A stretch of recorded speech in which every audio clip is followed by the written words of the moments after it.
Welcome to another episode of They've Been Doing It All Day, Sir. I'm Ben. And I'm Chris. What a weekend of footy. Let's get stuck in.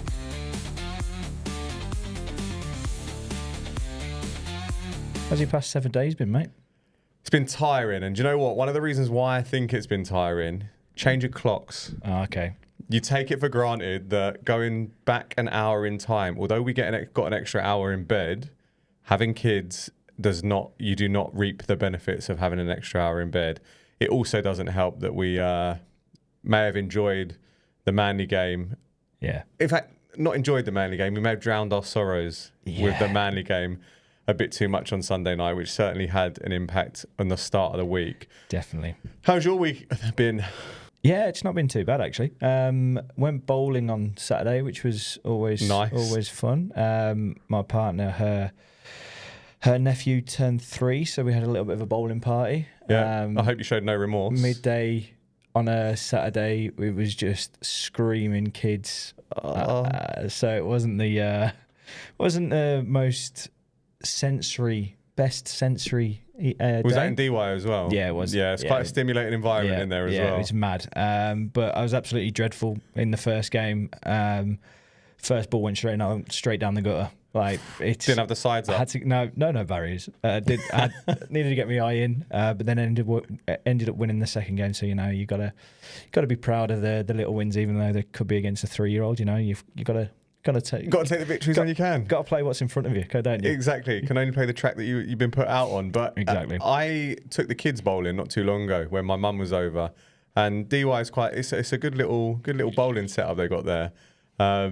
And certainly want to go back, but I'm not going to lie, it's a bit infuriating when you have to wait for kids to get the ramp back in. You just want a nice smooth game of bowling that just quick flows. Game's a good game. Quick game is a good game. But one thing I did want to chat about this week is a new TV show that I watched or tuned into. It's been doing the rounds a bit, and it's Adolescence on Netflix. I only managed to get through the first episode, and I'm not going to talk about any spoilers in case there's anyone that hasn't seen it. I think I might be one of the only people, but have you managed to watch it? Yeah, ended up binging it a while ago now, a few weeks ago. Extremely incredible acting by pretty much the whole cast. Stephen Graham is just unreal, absolutely unreal. He's a fantastic actor. Pretty much, he does play a similar character in a lot of the things he does do. But no, he's very good, and he just has such a good on-screen presence when he's there. It's a really good series.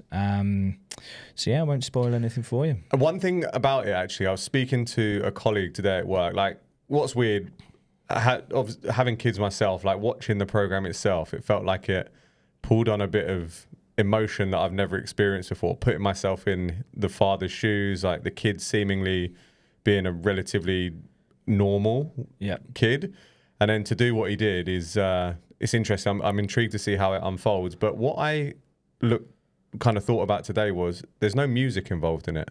I don't know whether, like, in films when horrendous things happen, there's often some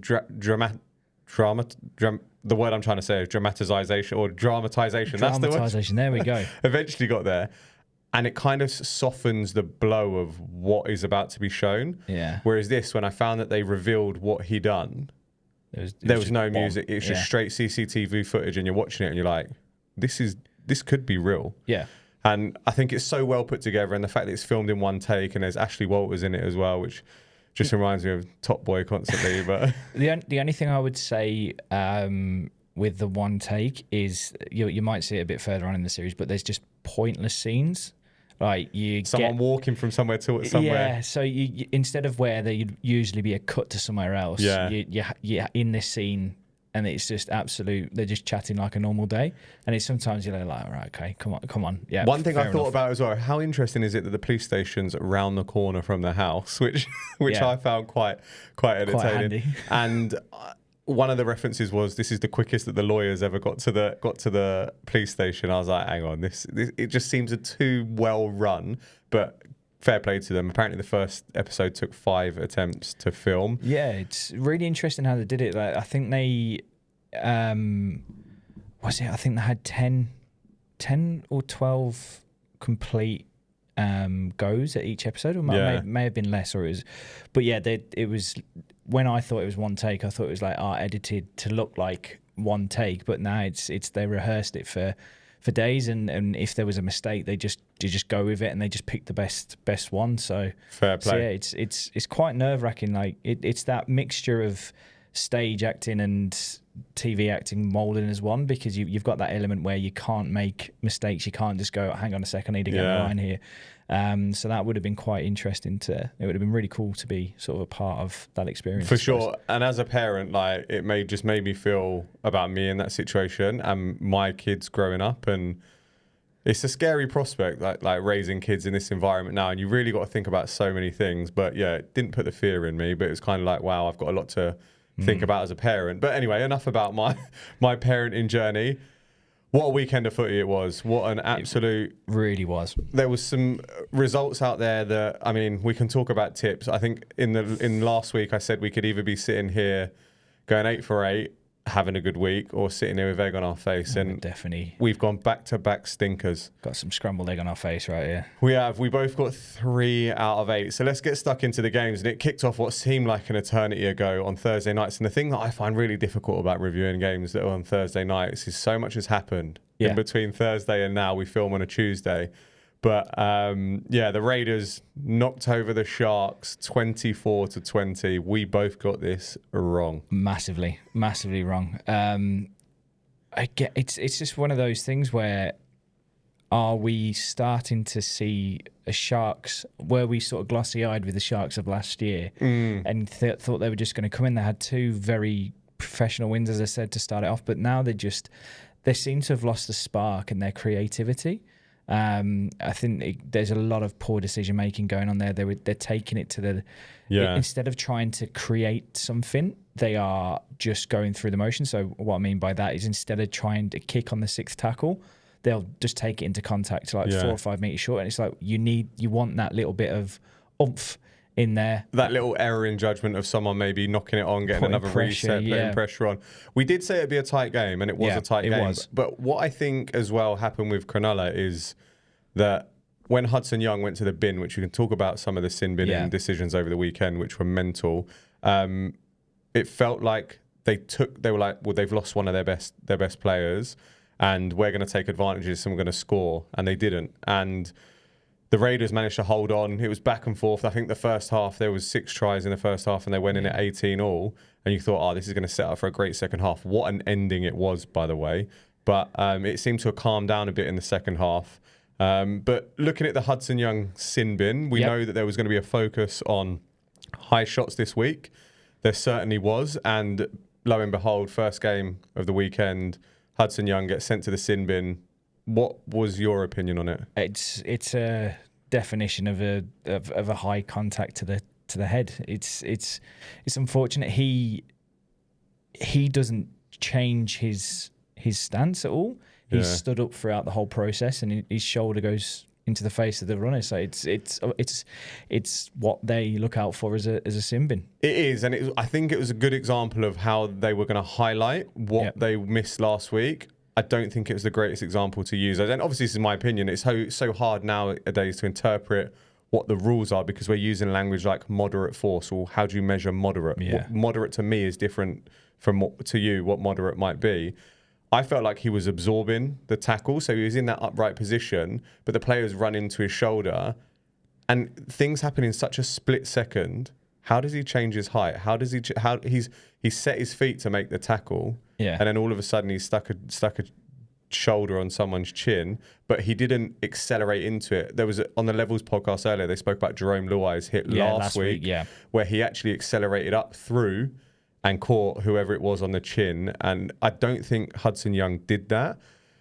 It was a bin in, but we were like, okay, is this going to be the standard of it? And then there were many over the weekend. But they just need to find the middle ground, because you've got to put yourself in that position. One thing I have noticed in league is there is a lot of high tackles in general, and it's all down to sort of the tackler technique. Is a lot of defenders are bolt upright a lot of the time when they're going into contact. They're not dropping. They're not sort of bending at the hips to then go into sort of a stomach region or anything like that. They're bolt upright, and they're putting themselves in a position where they're going to be that scenario can happen. It's like opening kickoffs as well, or kickoffs in general. They all come down and try and pinch in, and then the third man that comes in that gets knocked off balance, usually because they're bolt upright. Next thing you know, he's getting a shoulder or a hip through his head. And I don't know who it was. I can't remember who I listened to analysing about rewarding low tackles, but it seems like because take Jake Trebojevic, for example, great tackler, tackles low down, has to then unwrap off the legs and get up, gets pinged for 6 again. Yeah. And it's not rewarding someone actually making a safe form tackle. Whereas what they want you to do, and this is what they were saying, I can't remember again who it was, but they were saying coaches are now saying, right, first person in, go high, hold them up, next people in, then come and bring them down. Then everyone can roll away and get off quickly. Well, if you're actually doing that, you're promoting people first one being high. But what a gritty performance from Canberra. Yeah. The way to win it. What a way to win it at the end. 79th minute, 5th tackle, 50 metres out. Just had everything in it. Carnage, absolute carnage. It's one of those where that you as a coach are just like, yeah, you've got to be switched on to the last minute. You've got to be able to defend to the last minute. You've got to be able to come up as a line, shift as a line, because of those sort of scenarios. As soon as you get a bit of distortion in the defensive line, in those minutes, and you can ship it out left and right, you're gonna get the gaps. And fair play to the Raiders, they absolutely capitalised on that. But grab a kick, one-handed offload, there was another offload, and then Sebastian Chris the supporting run to get it over. He's everywhere, isn't he? Crowd went mental, Sticky Ricky went mental, he was hugging people, had people in headlocks, but what a way to finish it. But the one thing you messaged me, I'm pretty sure, is there's still 1 minute 30 on the clock. This does my nutting. Clock doesn't stop. No, and they were able to take 1:27 off. Yeah, which is ridiculous.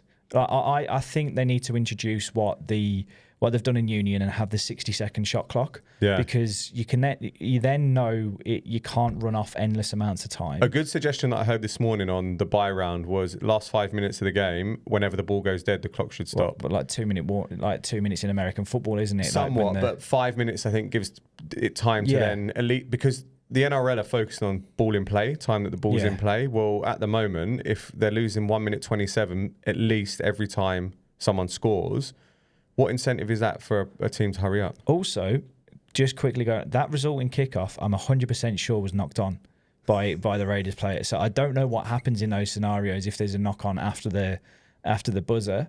But I was positive I saw that ball bobble forward. But anyway, it was a great tale of the second rowers for Canberra. The Raiders, they were just incredible. Hudson Young and Matty Nicholson representing British boy. Exactly. He can have run hard as well. Well, didn't he only fly over like a week or something before the first game, before Vegas, when he got called up, and then he made his debut in round 2, and from then he's just solidified a starting spot. Well, actually, he was out for Tarpano, wasn't he? Because he got suspended. But still, to come in and he's scoring tries, being dominant, running the ball, he's definitely setting himself up for success in the NRL. And he's very, very quick on his feet as well. Mm-hmm. He can shift direction. Powerful runner. But yeah, very powerful.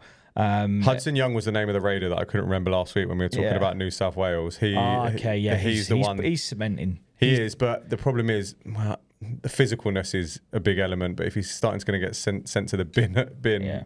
But saying that, Raiders came out well. Great gritty win. I think I've acknowledged this before. Got them wrong. Yeah. They beat the Sharks. Maybe we got them wrong as well. Yeah. But on to the Friday game, Panthers against the Cowboys. What is going on with the Penrith Panthers? Mate, we discussed it briefly on Sunday in the ground. Did we? Yes, we did. We did. I think it was at half time. Yeah, probably. It's a bit hazy. It's the gentleman who sits next to us. He mentioned about the amount of players that the Panthers have lost over the last 4 or 5 seasons, and it is massive. They've lost Taruva, they've lost Stephen Crichton, they've lost James Fisher-Harris. They've lost who's the Bulldogs second rower, Kickow. Yeah. Like, they've lost all of these players. Coruscant was one of the first ones there as well that left. And seemingly, they've gone unscathed. Yeah. the loss of Jerome Luai seems to have really... I know they've still got Edwards out, who is a big... But even he didn't have a great start to the season when he was in. Back this week, so it'll be interesting to see how he goes. But they seem to be really struggling without him. And it just shows what can happen when you lose such a massive leader. Yeah.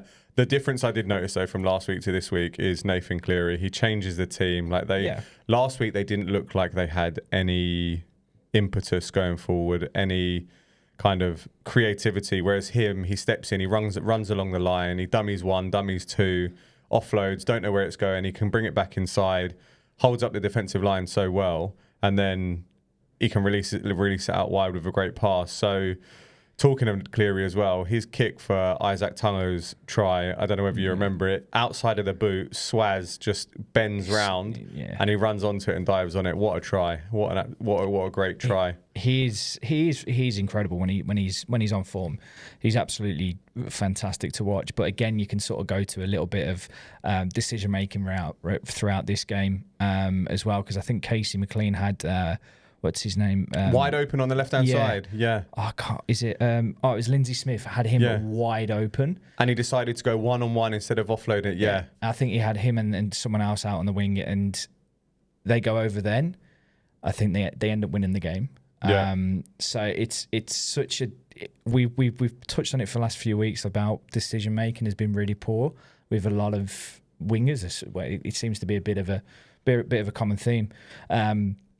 But yeah, other than that, I think you've got to give the Cowboys a shout and just say for sure, absolute gutsy performance and a half. Penrith's right edge again, like the Bunnies did last week, got opened up, they got found out, and Cowboys opener was on the right edge, which their defence is all over the place. Like considering they averaged conceding 13 points or something last year, they've conceded over 20 in every, apart from the first game of the year, every fixture so far. So another two controversial things in this game around refereeing, and there's probably going to be a lot that we touch on, but John Bateman got put on report for a high tackle, which I don't think he even got fined for.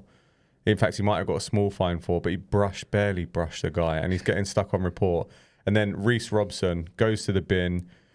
I looked at it again before because I was like, hang on, I don't quite remember this one, but he's going in for a tackle on the sideline, and he is hip height. And I think it was Laurie that, is trying to drive out and is also very low. And Reece Robson catches him with his forearm. How is he meant to change his height? And he's putting in what looked like a good tackle. Yeah. And he's been sent to the bin. It's ridiculous. Those ones are ridiculous because there's not like genuine force on like I'm going to hit you in the head. Like, it was Isaac Tungo that got was the one on the sideline. Reece Robson's was just. He was wrapping it. He was dropped in height. Yeah, so that was it. Laurie was getting tackled, and he dropped in height, and he caught him with his forearm. Tango was the one on the sideline. But both are like, how do you react in that moment to change your body position when you're already set? And this is the thing. It always looks a lot worse in slow motion than it does in the game. And I think one of the things, even though he did get in the bin, one of the things that it does save him a little bit as well from a worse fine is that he didn't go in with his shoulder and it was his forearm, because if he'd have gone in at that angle with just shoulder and then looking to wrap after that, he could have been in a lot of trouble this week. But again, this is the issue with referees trying to dictate games after a precedent has already been set, is because it shifts far too much the other way. You need to, if you're going to do it, you need to start strong and then work your way down, because it's almost like that when, to use analogies about teachers, when another teacher is brought in a few terms through a school year and they're trying to reinforce their behaviour expectations and they can't do it because the precedent's been set before, and it's so hard to claw that back and kind of get the rein on the students. You know what I mean? So I get what you're saying. They needed to go in harder earlier, but Penrith at 6s and 7s, now I've said this before. If there's one team I wouldn't like to face in the final, should they make the 8, this is the Panthers. It's the Panthers. I've seen it all over. Been reading a bit about it today as well. Then the pundits are already going, are they going to be the first team outside to finish outside the top 4 and win it? And it's just one of those really frustrating things. You know, if they're at the dance, then you know there's a good chance that they could end up just doing it, just turning it on when it's needed. But yeah, I think from their defensive point of view, I think a lot of the defensive systems and it all starts with the middles and how they communicate and how they gel together, because they've had such a change throughout the season with injuries, with Edwards going, with Cleary going. They need to adjust and have a look at what their issues are and work alongside that. Like the pack hasn't really changed that much. They've lost James Fisher-Harris, which is a big loss. It's a big one at prop. But again, you should be able to readjust. There's enough talent within that. You've got the likes of Lindsay Smith, who started on the bench, who's a very good player, and you'd expect him to be able to pop up. But anyway, it will be interesting to see how they readjust and come out fighting next week. They got the Dolphins this week, who surprised everyone. But on to the next game on the Friday night. The Ding Dong Derby day. The Ding Dong Derby. Panthers, you idiot. Rabbitohs against Roosters at the Accor, which actually got a better attendance than 22,000. Not too bad, actually. Than I expected. But Rabbitohs just seem to be... What? This can go two ways. Roosters looking poor.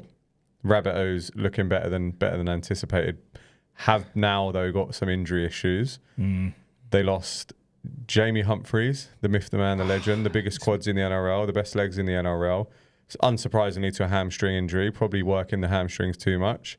They lost Cody Walker to a hamstring, which is a big loss. And then Ravalawa, who is only a signing recently that's played 2 games, but big physical winger that can run the ball hard. They struggled after they lost them. So let's see how they go. But managed to watch this one. What were your thoughts? It was good to see Latrell back. It was. He's moved to the halves in the next game, so it's going to be quite interesting. But I think the biggest highlight of it is, again, is scoreboard pressure, and when you're missing kicks at goal and when you're missing conversions, it doesn't add the same pressure on the other kicker. Like Latrell Mitchell, don't get me wrong, he's a very good place kicker. Yeah. But he messed up 2 40-20s, and one of them led to a try as well. Yeah. So it's when Sandon Smith only slotted one of them. Yeah. He's left another 4 points out there, so that's 2018. Yeah. It's a completely different game then. Those last 5-10 minutes, it's sort of a different ball game in that sense. There were some stats in the first half that absolutely blew me away. The Rabbitohs completed more sets in the first half than the Roosters had total sets. So the Rabbits completed 18 out of 22, and the Roosters only had 15 total and completed 8 of them. A lot of errors, and there was a possession stat at one point. It was 61-39.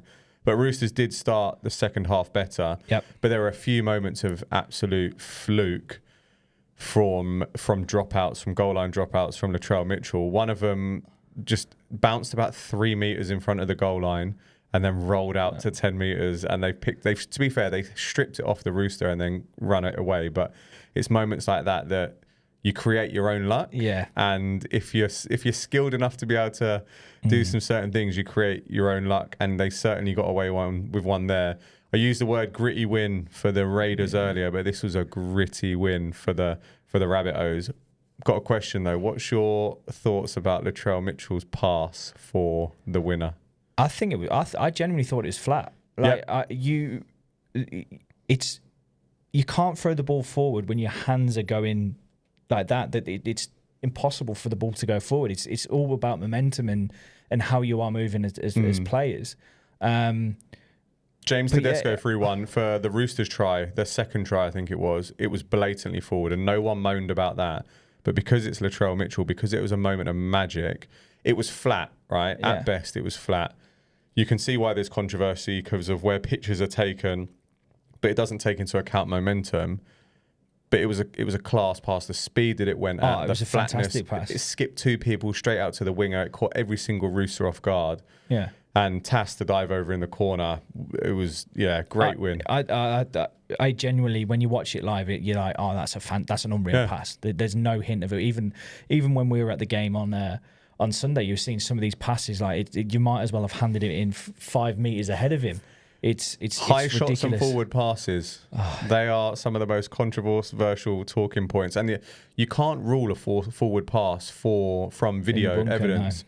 Not even that. Like you can't, like obvious ones, clear and obvious ones, but ones that are so tight, like this one, you're all right. It could have gone forward, but from what you're looking at on a TV screen, you can use the logic of momentum and say, right, he's moving forward, he's passed backwards, the ball's moving forward. How do you determine whether that's move forward from a bunker decision? So I understand that, but the Rabbits looking good. Yeah. They will be interesting to see how they go this week, though, with losing some very, very, very key players. But Latrell Mitchell, my boy Joy Gray's still putting in the yards. He's running away with it as well. 257 yards again. He's running away with the Dally M. He's like top by 4 points or something like that. He just puts a shift in every game. And I think with the amount of injuries that now the Rabbitohs have got, I don't see a scenario where Joe Gray is not playing fullback for pretty much the whole season. Unless he gets injured. Or he doesn't. Catastrophic happens, like he has a stinker of back-to-back performances or something. But I don't think he has. He looks like a good quality player. Great win for the Rabbitohs, though. Roosters looking a bit of strife. And then on to another game that we both tipped the same and got wrong. Yeah. But this one, people had this down as like not one of the greatest games of the weekend, as in pre-fixtures. I think this was one of the games of the weekend. It really was. It was end to end. It was so good. And the Eels come away beating the Dragons 23-22 with players from old clubs proving to be thorns inside. Yeah. So Clint Gutherson gets himself 2 of those meat pies against the old club, goes over twice and rubs it into fans when he goes over, which was quite good. It was written in the stars, really. 100%. It was written in the stars that Lomax was going to do something and Gutherson was going to do something.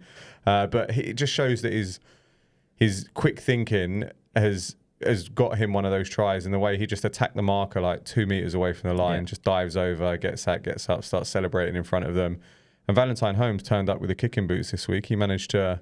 So did Zach Lomax. Yep, but it wasn't enough. It wasn't enough. And there was one key point in Golden Point where Lockie Ilias goes to boot the ball away. And you made a point last week that why do people put pressure on the kicker? Yeah. And I think this was a prime example of why you put pressure on the kicker. Lockie Ilias gets the ball, kicks it away, boots it out on the full. Lomax, a couple of sets later, bang, slots it over. Yeah. And that's exactly why you put pressure on the kicker. But you don't have to attack the kicker's leg. You don't have to attack. Which is what I was getting at last week, because you do have to get in front of them, and you got to try and stop the kick if you can put a shot on and you time it. Unreal stuff. It's when the kick's gone and they're arriving 5 minutes later and then still hugging them. It's just like, it was the Panthers. I can't remember who it was. That's how you can get a penalty against who it was for the Panthers last week when he just went after, was it Cody Walker? I think it might have been Cody Walker, even Jamie Humphreys, just lifted him up after the ball had gone and then threw him on the floor. That's the stupid stuff that shouldn't happen. But what a finish. Zach Lomax, absolute ice in his veins, just slots the winner effortlessly. And the Parramatta Eels get their first victory of the year. They've looked better week on week. They have looked better week on week. And who they got this week coming up? They've got the Raiders. It's in Darwin though. That'll be an interesting one. We'll preview that in a second. But they do seem to be getting better. Yeah. Well, they're ticking along brilliantly. Like I think Ado Carr started the last couple of games, and you can see passion. His effect on them. Even against Manly last week, they still looked a lot better than they had done in previous weeks. Agreed. And they are just creeping up week by week by week. So it'd be interesting to see if they do end up at the Spoon. Is the Spoon going to end up being someone that we haven't even seen? I believe the competition this year, now the bottom teams are somewhat improving. Yeah. No team is really running away from it. The Bulldogs, yes, I think they look good. And the Storm look good when they're on. But everyone's ceiling, or not. So hang on, how can I try and explain this? Like, not everyone looks like they can beat everyone. If a team is on their day, there's no team that can stop them. And with the bottom teams getting better, it's almost like that 6 to 17, 17 spot, wide open. It could be wide open. And then as the year progresses, injuries obviously will take the way. But the prime example of this is the Dragons. Beat the Storm last week. Yep. In horrible conditions. And then, so beat the best team. Everyone thought they were going to run away with the tournament. And then they lose to the Eels, which people are saying, when are they going to get their first win? So I think it's so up in the air. Dylan Brown also had a better game, He did. which I think is another factor in why the Eels in general had a good game. Is he started to turn it on a little bit, and I suppose, as I think you said a couple of weeks ago, he's got to start showing why the Knights have paid this much money for him. He can't just go and have a season holiday where he's just doing a bit of this, bit of that. He needs to show why he's got this price tag on him. So yeah, he's turned up again. Let's see if he's going to be consistent. He you talk about it. He got the most fantasy points in the game. So yeah, maybe things are looking on the up for the Eels. We'll see. Watch this space with them. But a team that we have sung their praises a fair bit over the last few weeks, dismantled. The Titans, the Gold Coast Titans, up at the Cbus Superannuation Stadium, got absolutely turned over. Got absolutely turned over by the Dolphins. They were 18-0 down at halftime. Tino getting binned in the first minute or whatever it was. Like, yes, it was a high shot, but one thing I did love about this, you shouldn't love a high shot. Kafusi gets up, rolls the ball, plays on. None of this theatrics, none of this like. You can start to see a lot of this. Valentine Holmes, just in the last game, Eels Dragons, Valentine Holmes got hit in the head in the corner, and all that he did was rolled over, got up, but pointed to his head to the ref. That's how it should be done. It shouldn't be this feigning injury. It should be signalling, I think I got hit to the head, and they check it in the bunker and go for there, and because it allows the game to flow. But Kafusi just gets up, carries on. They review it, and it was probably the I would say the most correct call out of the weekend. It was definitely. To be fair, they only scored one in that 10 minutes. So the Titans did well, but after that they were just all over the place. They couldn't string a good set together, and with consistent pressure. And the Dolphins just keyed on them. There was moments in him where they just opened them up continuously. I think they were continuously attacking down there. The Dolphins' right edge, serving the Titans' left edge, and they were just opening them up, killing them. The biggest thing that gets me though is who would have predicted the Eels, and if anyone did, tip the Eels and Dolphins to win out there. Fair play. But there was another sin bin in this game. Stone got sent to the bin. At first, when I saw it, I was like, did he even make contact? It was classed as forceful with a forearm, but again, it's one of those ones where he's come up, and I think he's just clipped him on the jaw. So I'll give him credit. But pre last week, I don't think that goes. I think he gets put on report. I don't think he goes to the bin for it. Didn't have an outcome didn't have an impact on the outcome of the game, which is good. But yeah, would never have predicted that Dolphins team turning up. And the Titans just looking like they had no response. Like they again. This was the Titans team that I thought might have been this year, is just having no answers for anything. And I've been very wrong the last few weeks with that, but I suppose it can happen. Everyone's got that performance in them. Well, maybe we've been sold an absolute play action, and the Titans are going to turn into this team that you thought they were going to be. But let's hope, for the competition's sake, hopefully they don't. They continue with what they are. But then this was the last game on Friday night, I believe. We had the Broncos against the West Tigers. Yeah, Saturday night, sorry. And for me, there was a period of 15 minutes that the Tigers, looked like a team that were just going to steamroll them. Yeah, they were really good at times. But as you messaged me, they just ran out of gas. They did. They put so much effort into it, I think. And look, the Broncos ran away with it 46-24 in the end, and they came out in the second half and were just firing. Yeah.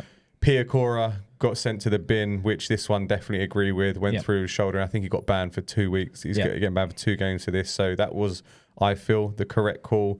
There's a few soft penalties throughout for high contact, which didn't really have an impact. But one thing I texted you during the game was Lockie Galvin. Geez, did he have the ball on a string? His kicking was incredible.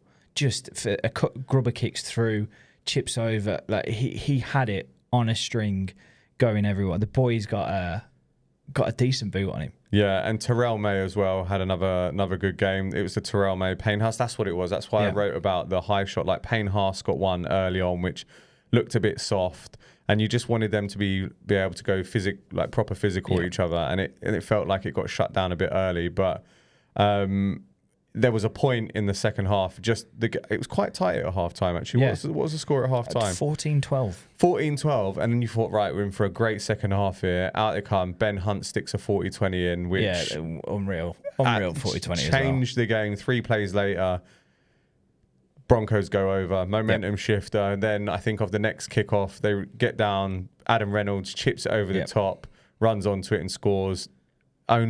It looked like he did something to his hamstring, but it's been cleared that he hasn't.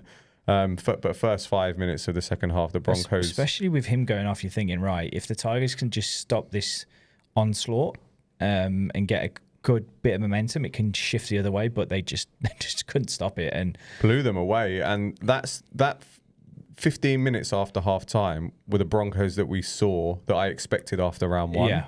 Definitely. And if they turn up, then this is what I was referencing earlier. If they turn up like that against the Bulldogs, can the Bulldogs defence stop them? Similar with the Melbourne Storm. If that Melbourne Storm that turned up for 2 periods against Manly, we'll talk about it in a minute, but they look like they've got 13 players each edge. When they get set up. But yeah, everyone was banging on about Reece Walsh having another good performance. I didn't see it myself. I didn't either. He was shimmying, shaking all about, but he wasn't really getting anywhere. Well, I thought from what I saw, he wasn't getting anywhere. He danced around for a bit, and then he got hit. He made like 3 meters. You can run sideline to sideline for as long as you want. It doesn't matter. It's the meters going north to south that counted. But he did get decent meters, I think, though, and I don't know how. Maybe it is off kick returns. He only got 75. Ignore me then. I'm chatting absolute waffle, but.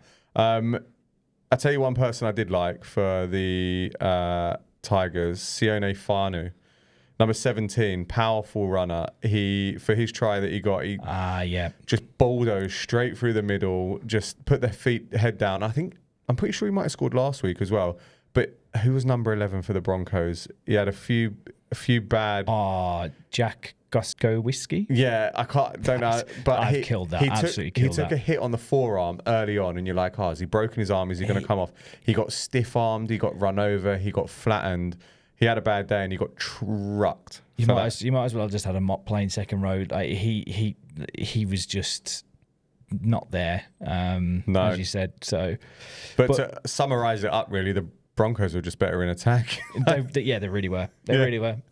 Still, like a Tigers team that's lost Jerome Luai is who again. I don't think he's here next week either. No, he got named, but I don't know whether he'll play. That would be a different one. But the guy that filled in, didn't he break his? I think he might have broken his. Fanu, yeah. Fanu? So the other Fanu, I think he broke his thumb during the game. Okay. So there was a lot going on for the Tigers, but. They put in a performance that, as you said, with him at times they looked unreal, and losing a leader like Luai in that, you may have expected it to be like a 46-8 maybe, and not as close. But it'd be interesting to see how they can go this weekend. And we'll talk about it in a bit. But they're playing the Knights, which this is the second time they played them in 6 weeks. The scheduling this year is absolutely horrendous. On to the Sunday games, and I don't even know. I jokingly said that Manly would win 13 plus, and wowzers, could I not be more wrong? Awful. Yeah. Awful performance. I touched on it then. You're watching the open exchanges, and even though Manly, with their first real attack, got a 2-point penalty, when the Storm then came up the other end, you're like, shit. They hadn't even attacked. So organised. Yeah, they hadn't even attacked, and I do remember this part. I said it'd be worrying if they score now on their first attack or something like to those lines, and bang, a Toya Kamano just goes through untouched. As much as we, in previous seasons, Josh Alawaye hasn't been impressed, we missed him at the weekend. His physicalness of running the ball up the middle, we missed, and Takiaho, I don't know, I wasn't filled with confidence with his first carry off of the back fence.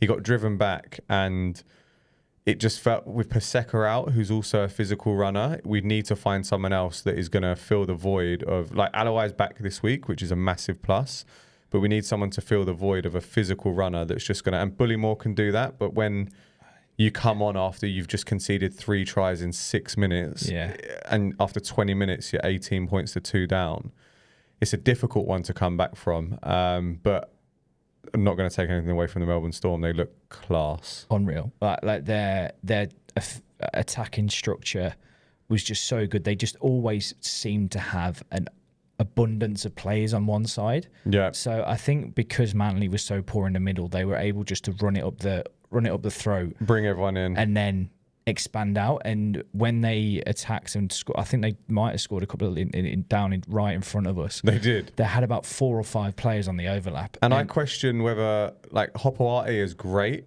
offensively. He's great running the ball. He's great catching the high ball. Can he read the game quick enough as a fullback to get to fill in on those edges, to clean out the winger? That's where he needs to improve. I feel he needs to get better. He's still only 19. Kid's 19 years old, so. And he's got so much to learn. But 2 people that I thought, talk about Manly positives out of what we can take. Then we'll focus on Melbourne a bit and how good they just are. Clayton Faulalo, what a finish for his try. Yeah. Great finish. Nice to see it. And I believe he had one chalked off maybe earlier. I can't remember. Again, memory's a bit hazy. But Tolu Kola looked very good as well. Solid. Absolutely solid when he ran the ball. Standout performer. And I feel more confident in having him out there rather than, like, Faulalo again is still a bit young, bit unproven. Saab, we'll see what happens with him, but injuries. But when Tommy Talau comes back and we have Kola, Talau, Garrick, Saab, Hopoate, Trebojevic to choose from, then it's a big toss-up of, okay, who are the 5 out of the 6 that play? But we will see. But how good? Like, Jerome Hughes. He had, for you said in the car over here, for a bloke who's got a broken hand, or respect, he was incredible. He's exactly what you want from your half in the sense of he just dictated play all over the place. The pass that he threw out to right in front of us, where whoever it was that just strolled in, the winger that just strolled in, it's like he was looking, I don't know whether he sold it to the whoever was in front of him. It's like he was looking at the first receiver, second receiver, and when out of his peripheral could just see that the winger was open, looped it over the top, and it's like, away you go, stroll in. And for the last one as well, just similar sort of, I don't think it was him who was off at that point, but Manly just looked poor on the edge. And I didn't want to say it last week because I didn't want to jinx it, but that's the first time I've seen the Storm beat Manly at Manly, and I've never seen a Storm team turn up and have a unreal performance. Yeah. Other than the Sharks last year, that's the first time I've seen a team dismantle Manly to the point of there was no point in being on the field at one point. I see it a different way, right? Like, at halftime, the game was close. Manly did well, so went 2-0 up. Yeah. Then we're 18-2 down within the blink of an eye, and people are like, what is going on? We claw it back to 18-10 at halftime. And I'm like, okay, we've done well to get ourselves in a position, but this is where the Storm just went, we're just going to drop it into another gear and accelerate. And within 15 minutes of that second half, the game was over. We then showed promise towards the end, but it's like scrubs time. Like, Melbourne are 48 points to 12 up, like whatever it was. I do think we can take some positives from it, that there's a bit of dog in there to get back into games. But it's the inconsistency that kills Manly, and it has done for the last few years. And one of the things that I have been reading about is, and you touched on earlier, the middle forwards is worrying me a little bit in the size side of things. But you've got Atasi James and Chris Patalo, who have been playing the New South Wales Cup, who are 2 young lads. And from what I've been reading, they've been absolutely dominating. And it's when do you get to the point of... Who's that one that came on as well? Navale? He's played a few times, and he played in the...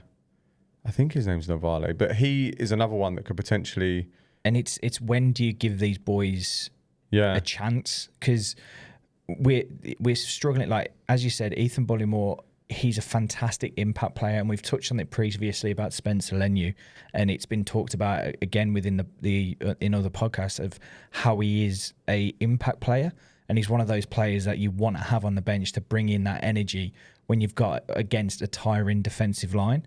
Yeah, Caleb Navarro. He's a big boy that played a few times last year. So maybe it's time to call up some young guns. And from what I've been seeing, they've been dominating teams in New South, like this reserve grade team, and it must be coming from somewhere. Yeah. You've got Willett scoring tries for fun. You've got Viega scoring tries for fun as well. Powerhouse of a runner, but defensively question marks. Yeah, and that's the issue because he'd come on and he'd be on Kalua's side. Yeah, and you've got two blokes there who know probably taller than 5'3", and two bowling ball like cannonballs of players. You lose your height advantage in the defensive side of things. But there's some talent down there, and it is going to be when is Navran Willett going to get his chance in the first grade team, because he's been scoring tries for fun. And it's these boys are knocking on the door, and if you have far too much inconsistency within your first grade players, you've got to there's got to be this. Right, okay, who's next up? I agree. And continuing on the theme of controversy and referee decisions, I have a sneaky feeling, that the referees got together on Saturday night. They had a little referees union meeting and went, lads and ladies actually, because there is one lady referee, apologies, lads and ladies, I think we've gone a bit too hard on the high shots here, because Corey Waddell, I mean, I had to watch this back again because, again, a bit hazy. This is when it was getting proper hazy. This is when it was getting, I don't even know what time of day it was. But Corey Waddell comes in with a forearm from hell and absolutely smashes someone in the jaw, gets put on report, doesn't get put to the bin, but yet gets a 2-week ban. Yeah. So a lot of softer tackles than that went to the bin. So what the hell is the consistency like if someone that got binned on, take Hudson Young, for example, he's watching that Manly game and gone, I spent 10 minutes in the bin for something less than that.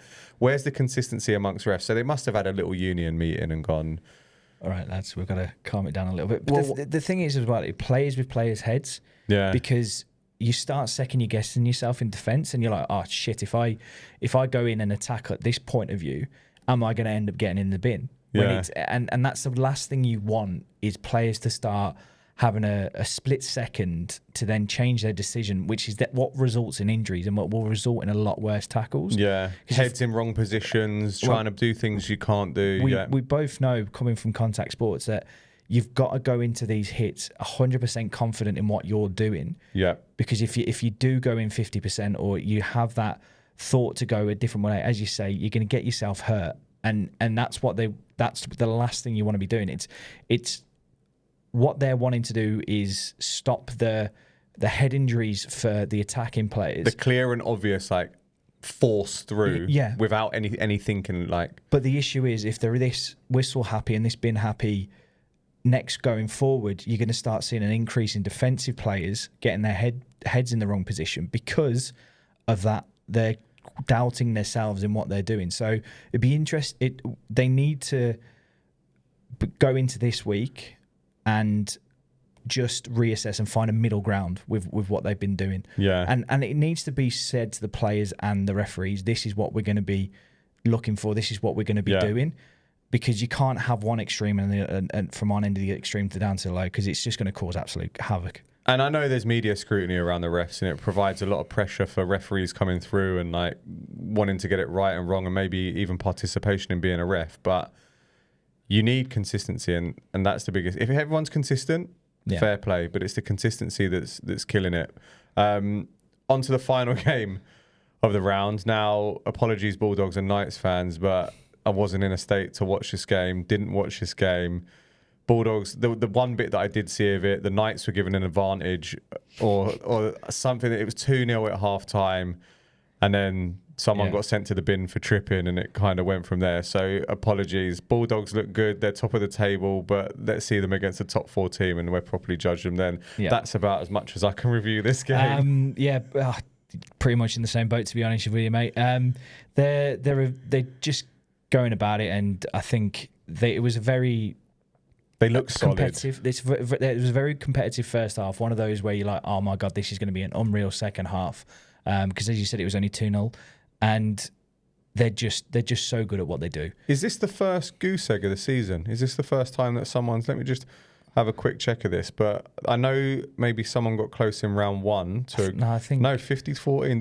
This is the first shutout, I believe, of the season. So, and that's one thing I will say. Like, the Bulldogs look very solid defensively. And one thing I heard James Graham say earlier, I think it was James Graham, that the amount of missed tackles that they don't have, like they have a real low number of missed tackles, which just shows that their defensive scheme is working. Yeah. And they're not putting themselves in positions where they're missing tackles because they're out of position or they're not in the right place. And it's also their physicality as well. Like, first shutout of the year. Yeah. One of the things I've been hearing is about the teams have passed Bulldogs. They've always had quite a big physical pack, whereas this pack in size are quite a lot smaller, but they've still got the physicality of the likes of Willie Mason, James Graham, in that side of things. So,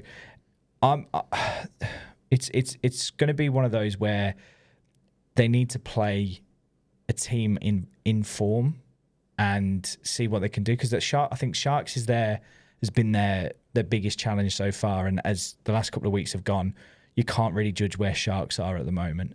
The Bulldogs are on a bye this week. Then they play the Rabbitohs, and then they have the Broncos. Yeah. So 2 toughish games. I think they'll breeze past the Rabbitohs, and we'll talk about that next week. But the Broncos the week after will be the litmus test. Of where they are. Yeah, and well, again, depending on what Broncos turns up, but they're going to be tested. But I think because of the origin aspects of it as well, you've got that nitty gritty stuff of, I think they can get the rattled, and this is where the scumbag mentality comes in, and they're gonna rattle the Broncos, because if you rattle Walsh, he's not having the best of seasons anyway. Won't take much. But the likes of Cobbo are always quite head sound. You don't really ever see him losing his head. But it'd be interesting to see if they're rattled. But what the issue is with the Knights is their attack has just left them. It's one-dimensional. If you shut down Ponga, you shut down the Knights. And even if you stop Bradman Best from doing what he does, like it's. I do remember one tackle actually. Bradman Best was driving towards the line. He had 4 guys hanging off him, and the Bulldogs just stopped him short of the line. And that's that effort. It goes back to that physicality, and it happened to them the week previously against the Titans. They were making stupid mistakes in the red zone, and it cost their attack. And the Westpac red zone, or whatever it's called. I'm always critical that at a professional level, especially in rugby, where you can get points from different areas, you should never, ever, ever end up on a game on 0. I said to the guy that sits next to us, rugby league must be one of the hardest sports to score 0 in, because you've got the opportunity of, well, how open the game gets when teams get tired. Yep. Penalties, the opportunity to score from there, drop goals, which you rarely see. But teams often switch off towards the end of the game if they're winning big. People tire, they rotate players around. It's very hard to shut a team out. Yeah. Oh no, massive. Like, full credit to the Dogs doing that. Like, they even scored. They still scored a try in the 70th minute as well. So it's that consistent pressure. They shut them out for 80, and even they got a sort of consolation try in the last 10. But you should not, as a professional team, be getting 0, I'm afraid.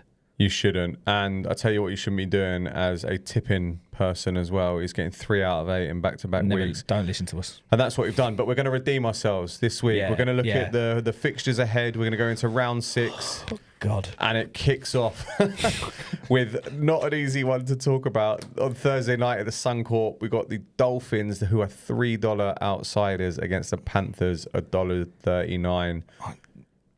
Do you, like, my thought process at the moment is the Dolphins look so good against the Titans.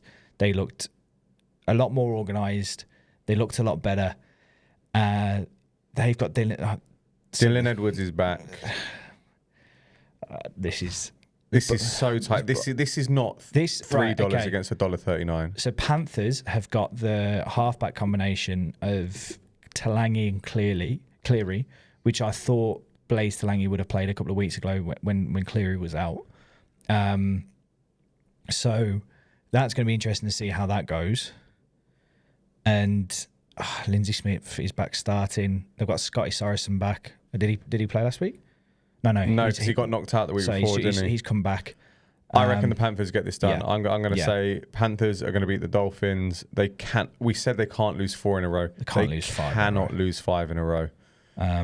Their pack looks good now this week. Moses Leota, Luke Summerton, Lindsay Smith, Scott Sorensen, Liam Martin, Isaiah Yao. That's not a pack that is going to get the 5th loss of the season, I'm afraid. And you've got Talangi and Cleary, who Talangi is such a good prospect, great prospect, a very exciting. He does like to put on a risk every now and then, which is what we like to see from your He's physical though. He's physical. I like that. And the brilliant thing for him as well is he will have pressure on this game, but he can just go about his business because you got Cleary taking it all. You got Cleary taking all that pressure. Taking the pressure off, yeah. So he can just, on the left side or whatever edge he ends up playing, he can just orchestrate that side, get them playing, and then let Cleary orchestrate the full team. Both going for the Panthers in the Thursday night game. Friday night, Dragons, $1.53 favourites against the Titans, $2.52. This one's down in Wollongong. We've mentioned our questionableness about the stands in Wollongong and that there's only one that kind of loops around. And great backdrop, though. Which Titans team turn up? I don't know. This is a difficult one. The Dragons are going to be reeling off that loss. And they look good going forward. They did. They are pacing. I said it last week. It feels like they're clicking. And it did click last week. They just couldn't put them to bed. They couldn't put the Eels to bed. If they would have taken a few more chances, I believe they beat the Eels comfortably. Oh, and Big Tino's out. Big Tino is out, who is a leader. Yeah. Because of that and because of how I think the Dragons are improving, I'm gonna tip the Dragons in this one. Yeah, and I just love Christian Tuipulotu, is it? Tuipulotu. He's a big boy to have on the wing. He does, and he goes over. When he goes over, he goes over. There's no stopping him. They've got some wedge human beings in that team. So I'm going Dragons as well because of really Tino being out, and they've lost such a presence. They've still got a big pack, but I don't think it's gonna. It's with Big Tino is a big loss. He hits everything that moves. He runs so hard with the ball, and he's such a trendsetter, in an intensity setter. When you lose that, you've got your likes of David Fifita who you can try and replicate it. Yeah. But once you lose that leader who sets the bar, it's very hard to then re-find it. Indeed. So both tipping the I keep saying Eels because they played the bloody Dragons last week. Both tipping the Dragons. And then Friday night, Broncos against Roosters. Just going to be straight up with this one. I can only see this going one way. I think the Broncos are going to absolutely steamroll them. Yeah.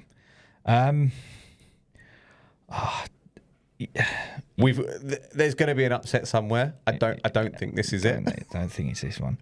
They've got Victor Radley back again. Have they brought him back too early?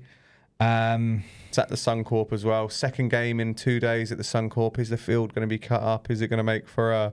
Do you know what? I'm just going to be... Controversial. The last couple of weeks... Nwanga Nitawase is back actually as well. Do you know he's 6'4" tall? Yeah, he's massive. He's absolutely enormous. He's in the reserves at the moment, but I imagine he'll probably get brought forward. You've got Chad Townsend in the reserves as well. He's been dropped, which is about creativity. And you never know, that could spark something from the Roosters. And I'm just to be different, I think, because we've got to add a bit of controversy and we do bit of competition in me and you as well on here. I'm going to go Roosters on this one. All right. I'm going to back the New South Wales team because I think I hate Broncos more than I do the Roosters in that sense. So, and I absolutely love watching Dom Young play. So I'm going to go Roosters. Yeah, fair play. I can't argue with that. I think they're the longest odds of the weekend as well. No, the Warriors are against the Storm, so not a bad shout. You should actually lump some cash on it, and if it comes in, well, I'll wait till it gets up to about $9. Yeah, and they go from there. Oh, because weren't they like $26 or something when they played the Panthers? Yeah. Their only victory of the season. Nuts. Then on to Saturday, we're taking it east. West.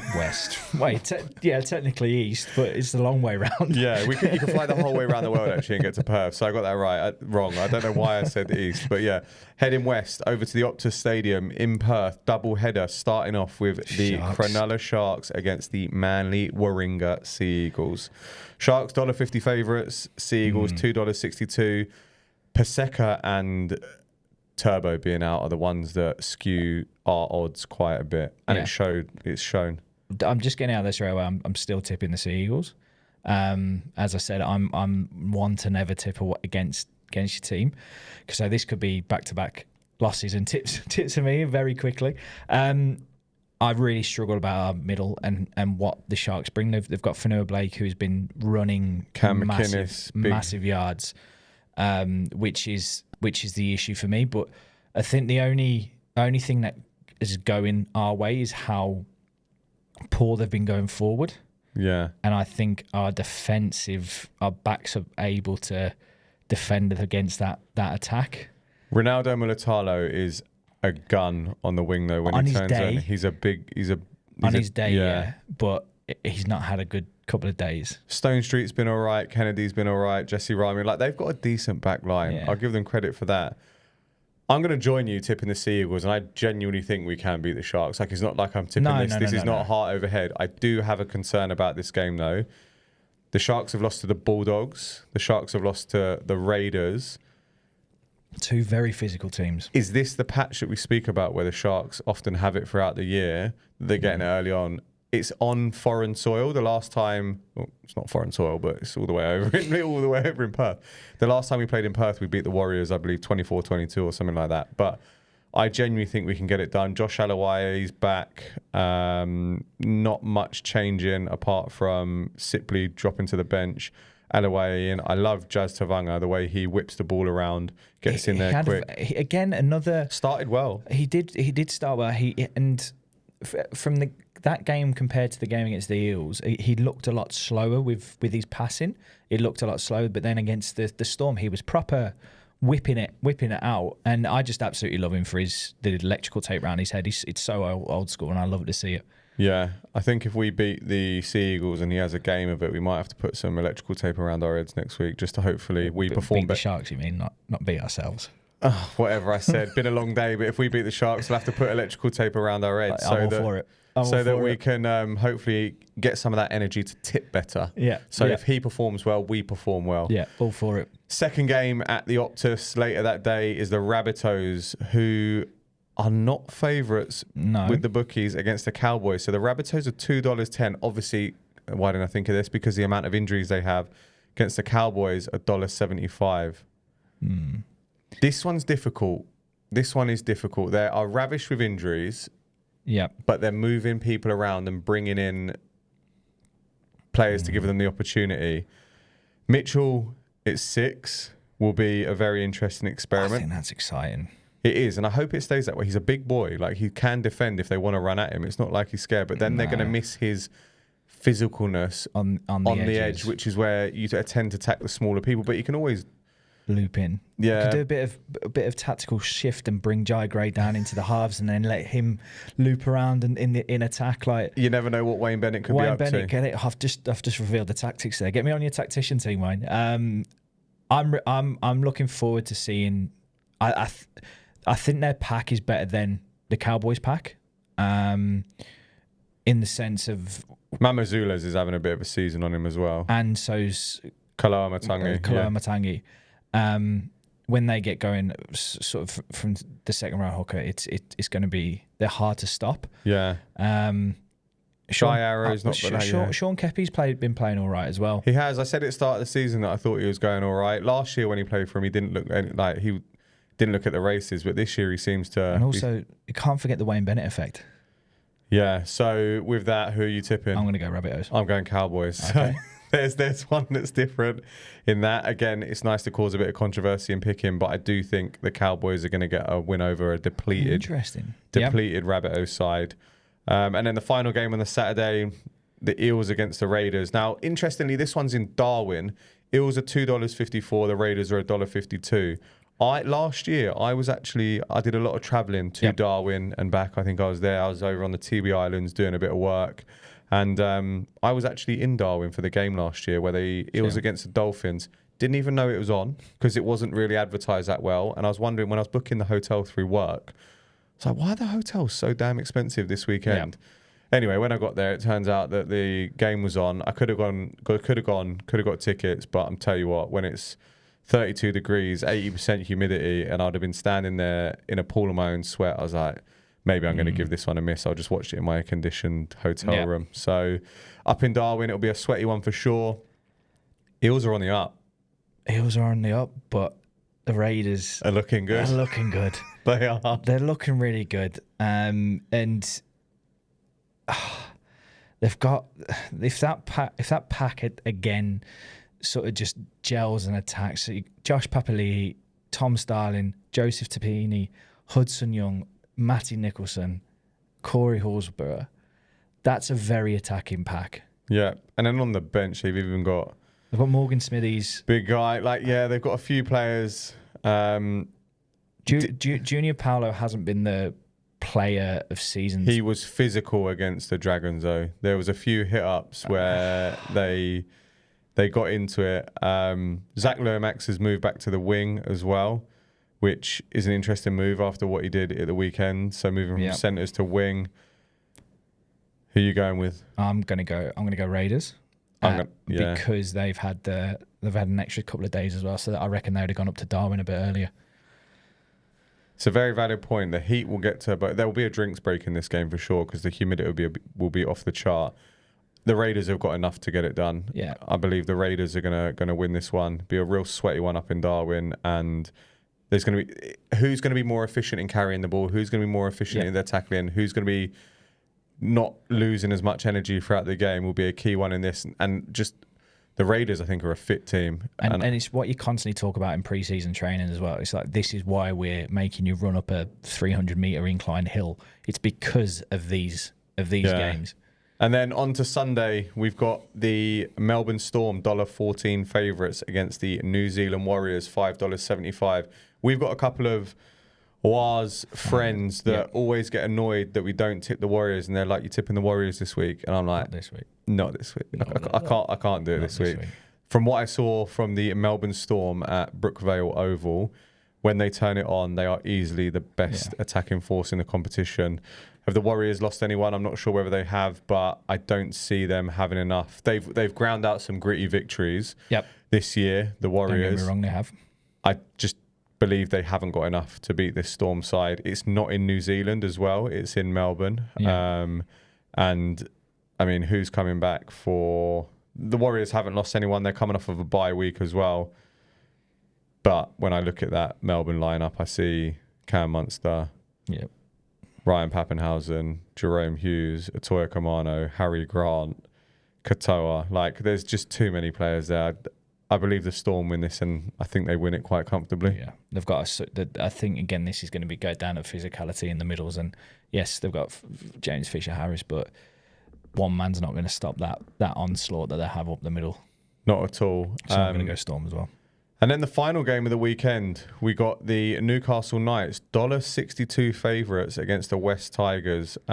Interesting fixture, this one. They played each other round one at the start of the season in Campbelltown, and they're now going up to the McDonald Jones Stadium in Newcastle and playing round 6. There's some horrendous scheduling this year. I think Manly play the Sharks twice in 4 weeks or something like that. Yeah. We see them at Brookie Oval in a couple of weeks' time. But this one, Tigers' Jerome Luai is back. Yep. But how are they going to bounce back after an absolute drumming and a real energy sapping game against the Broncos as well? Like, they were out on their feet.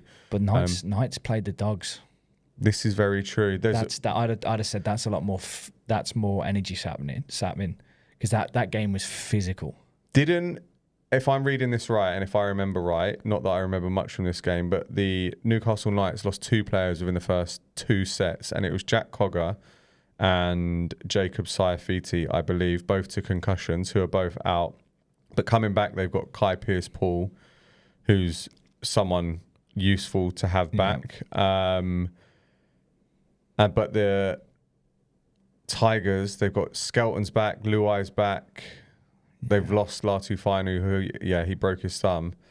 This is a tight one. This is. I think this could be $1.50 either way. What was it? It was 12-10 the first game of the season as well, wasn't it? And the Tigers have improved since the first game of the season. The Knights, they went up that second game, but they haven't really.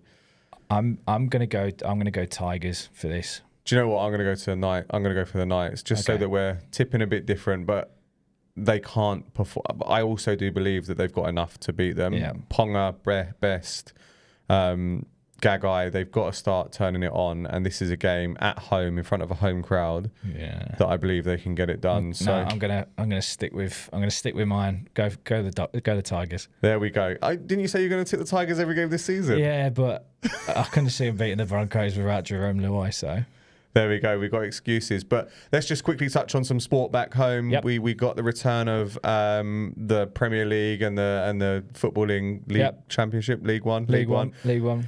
And Birmingham look like they're on the charge. Big week. Yeah, big week. I've got Peterborough tomorrow morning. If we win that, we're back in the championship. That will read championship and not League One. Then Sunday, a trip down to Wembley for the Virtues Trophy, which is the Football League trophy, which is only a trophy for the lower leagues. Sold out though. You sold out your end. Yeah, taking 55,000, I think, including corporate and stuff like that. So nice. Our fan attendance is 43,000, and the attendance to last year's game was 42. So that's big. That's big. And then the following week, if we win that game, we go up as champions. Lift the trophy. Open top bus parade around Birmingham. Oh, well, you'd have to get through all the rubbish bins at the moment. It's overflowing with rubbish. There's council refusing all the bin men are on strike. So it's probably made the place look a bit better. I can't argue with that. Yeah, for sure. But no, it's been a very positive season for Birmingham, and I'm really looking forward to seeing how things then progress for next year. I'd rather quite happily just stay in the Championship, because what's happening with the teams that are going into the Premier League at the moment is they're just coming straight back down, and they're coming back down with a bang, embarrassingly as well. Southampton are on 10 points, so they need to get one more point to equal Derby's record. There's 6 games to go. Earliest team ever to been relegated as well. Are they? Yeah. Wowzers, that's a stat. I mean, I've mentioned it before. I don't really follow the football/soccer that much in terms of what's going on, but one thing you do get updated with is how badly Leicester, Ipswich and Southampton are doing. Chelsea drew with Brentford 0-0, absolute snorefest, and we got Ipswich next, so knowing our luck, we'll probably lose to Ipswich. But yeah, it's been an absolute terrible week for Chelsea, but good luck to Birmingham. Thank you. Let's hope they get it done. So we record this on Tuesday night. They got their game on tomorrow morning. Yeah, 4:45 to potentially seal the promotion. And then you never know, when we record in next week, you might be wearing that Birmingham top, because I might do. We'll see what happens. But again, another great episode, jam-packed, full of a lot of stuff to talk about. But thanks for joining. Hope you enjoyed what you listened to, and we'll catch you in the next one. Keep right on.